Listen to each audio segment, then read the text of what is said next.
오늘도 예배 자리에 오신 모든 분들에게 하나님 주시는 은혜가 있기를 원합니다. 오늘 시편 114편 말씀 가지고 은혜를 잠시 나누겠습니다.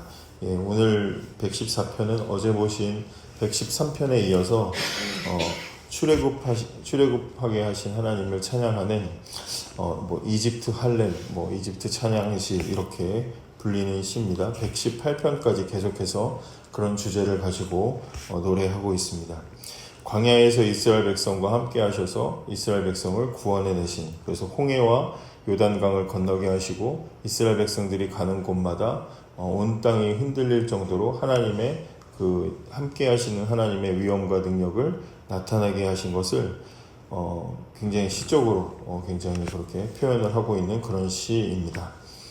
1절을 보시면 이스라엘이 애굽에서 나오며 야곱의 집안이 언어가 다른 민족에게서 나올 때에 이렇게 되어 있습니다. 이스라엘 백성들은 다른 말로 하면 야곱 집안 자손들입니다. 야곱 집안 사람들. 그들이 어디 있었습니까? 언어가 다른 민족에게 있었다. 이집트에 있었다는 이야기죠. 언어가 다른 민족에게 있었다는 얘기인데, 그 언어가 다른 민족에게 있을 때 하나님께서 그들을 인도해 주셨습니다. 근데 여기 언어가 다른 민족 아래 있었다, 언어가 다른 민족에게 있었다라는 말은 이제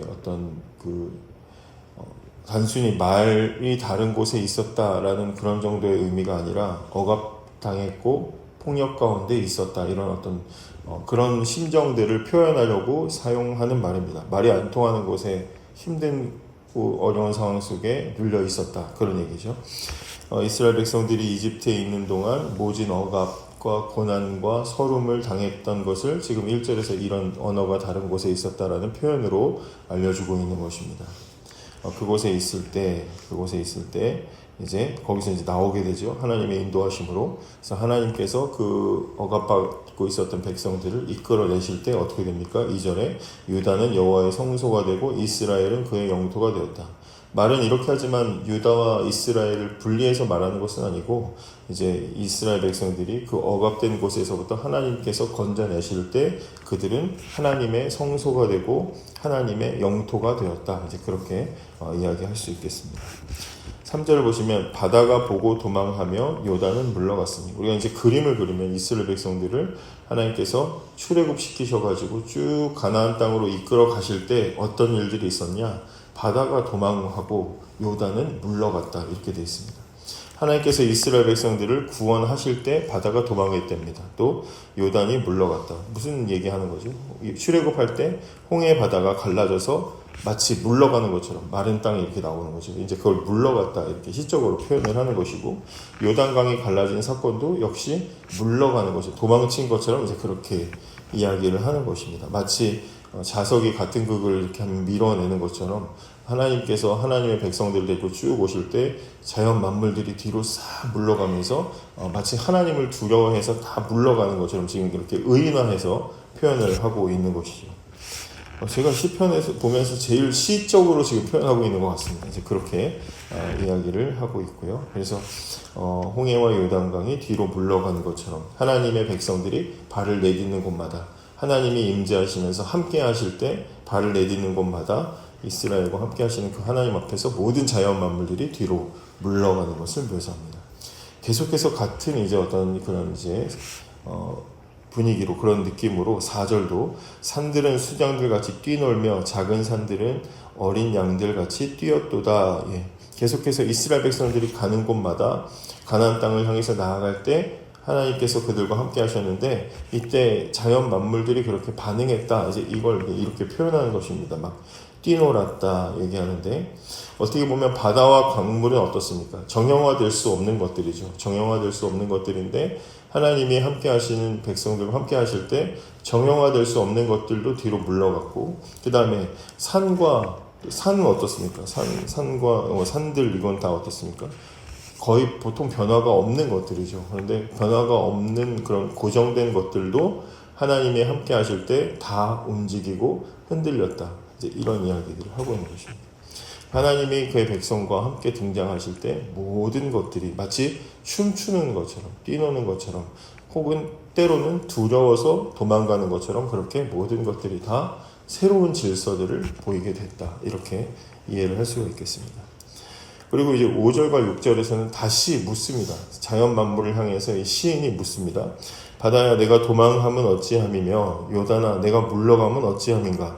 너희 산들아 수양들같이 뛰놀며 작은 산들아 어린 양들같이 뛰놀면 어찌함인가 라고 지금 같은 이야기인데 묻는 겁니다. 궁금해서 묻는 건지 따져 묻는 건지 모르겠지만 지금 묻고 있습니다. 너희는 왜 도망하고 있고 너희는 왜 지금 뛰놀고 있느냐. 너희는 왜 지금 우리 하나님의 백성 앞에서 지금 요동치고 있느냐. 지금 이렇게 묻고 있는 것입니다. 아마도 이제 그 하나님이 함께하는 백성들에게 함께 하실 때 이런 일들이 있다는 걸 지금 선포하려고 재차 확인하려고 너희 왜 도망가냐라고 이제 하나님의 이제 함께 하시는 하나님의 임재를 더 이제 이렇게 크게 선포하려고 아마 묻는 것 같은데, 출애굽할 때 이스라엘 백성들을 홍해와 요단강이 가로막았었는데 너희는 뭐가 그렇게 두려워서 뒤로 물러갔느냐.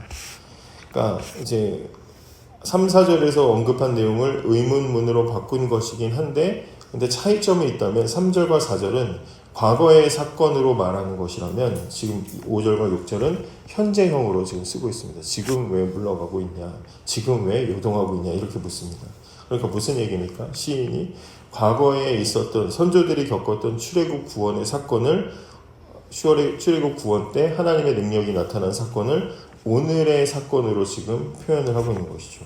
오늘의 사건으로, 오늘도 그렇게 생생하게 하나님께서 함께 하시는 백성들에게는 자연 만물들을 다 요동시키실 정도로 하나님은 지금도 그렇게 하시는 분이시라는 것을 바라면서 지금 이렇게 말하고 있는 것입니다.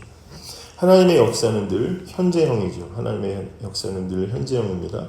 신앙생활에 있어서 우리에게 제일 중요한 게 무엇입니까? 성경 속에 있었던 그 과거의 사건이 오늘의 나에게도 주어지는 사건으로 적용해서 오늘의 믿음으로 만들어내는 것, 그게 제일 중요한 이야기겠죠. 오늘 우리가 지금 이렇게 말씀을 보는 것도 과거에 벌써 수천 년 전에 기록된 어떤 신자의 신앙의 기록인데, 그걸 지금 저와 여러분이 왜 보고 있습니까? 오늘의 나의 삶에서도 하나님, 이 과거에 이렇게 역사하신 하나님께서 오늘 나의 삶에서도 이렇게 일해 주십시오, 역사해 주십시오, 이런 바람을 가지고 우리가 지금 성경을 보는 것이죠.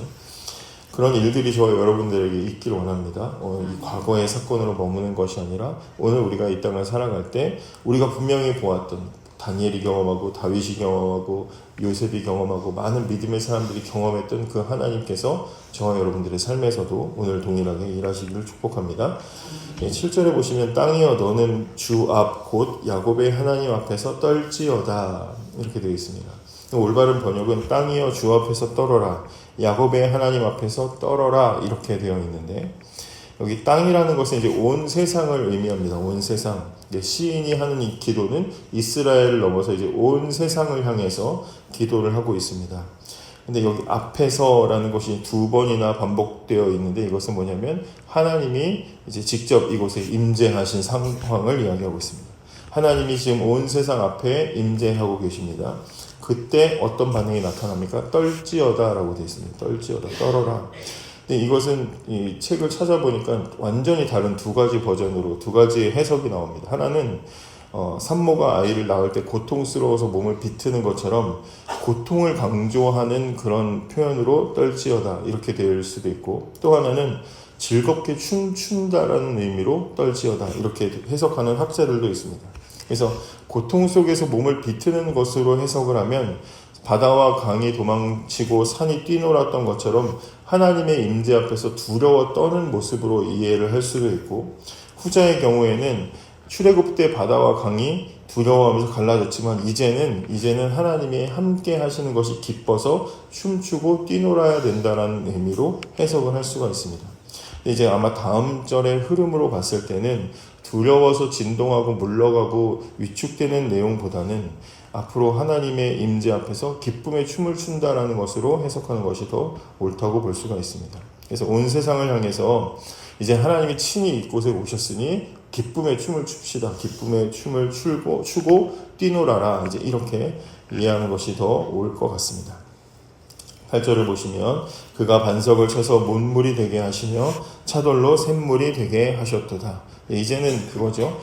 바위에서 물이 나오게 하시는 하나님에 대한 이야기가 8절의 이야기입니다. 문물이라는 것은 고여있는 물을 이야기하는 것이고, 샘물은 솟아오르는 물을 이야기하는 것입니다. 그래서 하나님은 출애굽한 이스라엘 백성을 위해서 바위를 터뜨려서 물을 내게 하셨는데 이 단어들을 현재형으로 사용하고 있습니다. 역시 그래서 과거에 그렇게 물이 날 수 없는 광야에서 물을 주신 하나님이 오늘 우리의 삶에서도 절대로 물이 나올 수 없는, 해결될 수 없는 상황에서도 하나님은 우리의 문제들을 해결해 주시는 분이시다, 돌보시는 분이시다라는 것을 이제 고백을 하고 있는 것이죠. 불가능한 바위를 터뜨려서 사막에서 절대로 있을 수가 없는 물을 주시는 하나님께서 저와 여러분들을 어느 곳에 가든지 어디에 있든지 하나님이 함께 하시면 우리를 자상하게 보살펴 주시고 우리의 필요를 채워주시는 분이시라는 선언을 하고 있는 것입니다. 이 114편의 시인은 우리에게 묻고 있습니다. 너희는 지금 바다처럼 도망하고 산처럼 뛰놀고 있는가? 라고 이제 질문을 하는 것이죠.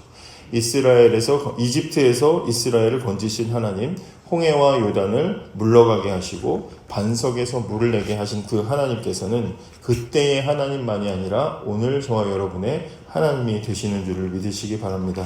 우리의 삶에서도 건너갈 수 없는 홍해가 있고 요단과 같은 문제들이 있고 우리를 가로막는 산과 들과 문제들이 있습니다. 그런데 우리의 눈으로는 해결할 수가 없지만 그러나 하나님께서 함께 하시면, 하나님이 임재하시면 요동하지 않을 것 같았던 모든 것들이 다 요동하고 움직일 수 없을 것 같았던 모든 것들이 움직이고 가장 메마른 것 같은 것에서 생수가 나오게 하시는 분이 바로 하나님이시다. 그래서 하나님의 은혜를 과거로만 남겨두지 마시고 오늘 내 삶의 자리에서 그 하나님을 만나기를 간절히 구하는, 그래서 그 앞에서 두려워 떨며 동시에 기쁨으로 춤추며 살아가는 저와 여러분이 되시기를 주님의 이름으로 축복합니다.